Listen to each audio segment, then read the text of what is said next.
you think soulmates exist? I think essentially no. I think like you have people, you have a handful, maybe more than a handful of people that you could always connect with and like could become a relationship. There's so many factors, as we've talked about, even like in our dating series as well, of just all the factors that it takes for a relationship to even work. You know, you could have the chemistry, et cetera, and life, like times in life and all these other things can get in the way. So I essentially just think that there's many people in life that you can connect with in that way.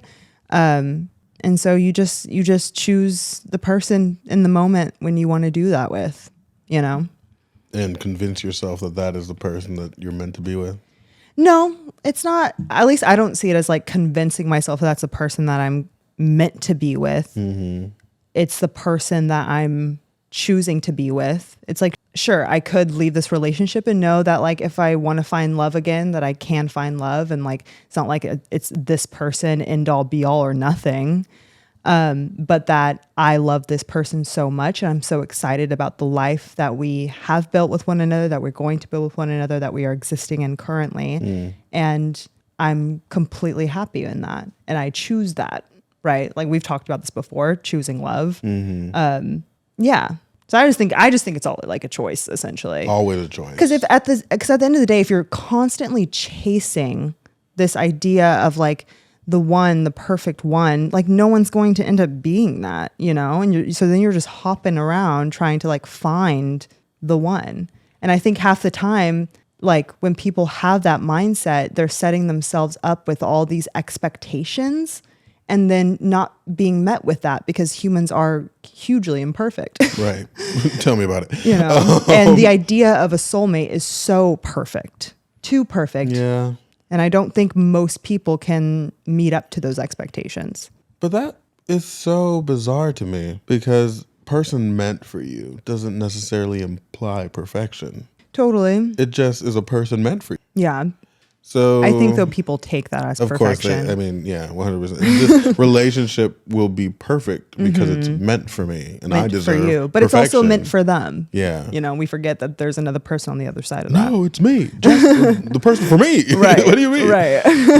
And then that's another layer to it, right? Like is the person that's meant for you, are you meant for the person that's meant for you? Who knows? Sometimes If you're a soulmates- lesson to other people. Sometimes they're a lesson to you. Yeah, which is, you know, people don't learn these lessons at all because, you know, we just want to be in it. Yeah. But the idea of it being too much because it has to be perfect, I think if soulmates do exist, then I don't think they necessarily have to be perfect. It's just a person that's meant for you. And I'm sure you've realized and you've had just people that you get along with. Yeah. Mad instantly. You know, it's like, Totally. I feel like I have known you my entire life. Yeah. You get my humor, you get my jokes. We're just resonating in chemistry to the and everything just makes so much sense. Yeah. Right? Yeah.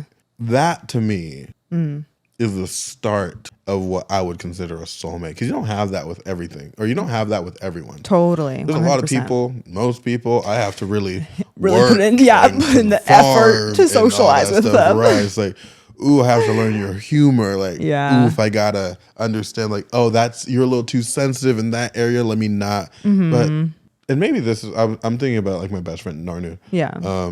We are basically like the same person. Two peas in a pod, right? you two. And I don't know if that's just a byproduct of growing up together or we just naturally have that flow. Sure. That is what I would expect from a soulmate. Yeah. Not a perfect human. Yeah. Not a perfect human. You don't need to, I don't even know what that looks like for me specifically because I'm still like at level 1 with it. Yeah. Like I just want a person I don't have to work to get along with, right? That's just why is it like effort? Like why is it pulling teeth to like have a conversation with you? Totally. And I think that's what most people, especially like men, when they're talking about like their requirements for women, right? It's like, oh, like what do you want? I want someone that's like that can hold a conversation. Yeah. Right? That's what they want. They're like instant, no effort energy that really like pop. Just so fun to be around. that's to me the start of what I would assume a soulmate is. Totally. And then on top of that, because there's 7 billion people on the planet, 7 billion is such a massive So number. many people, It's and like- growing. Yeah, we actually, no, it's 8 billion now. Wait, is it really? It's 8 billion. It just reached 8 billion, another- which is mad concerning. Damn. Should we have kids? Like, do I need to have children? That's a conversation for another time. Yeah. But 8 billion people, and in a quote unquote infinite universe of all these possibilities, Yeah. I'd be very hard pressed to believe that there isn't a person on the planet that can match with me the best, right? Whether or not you find them is relative.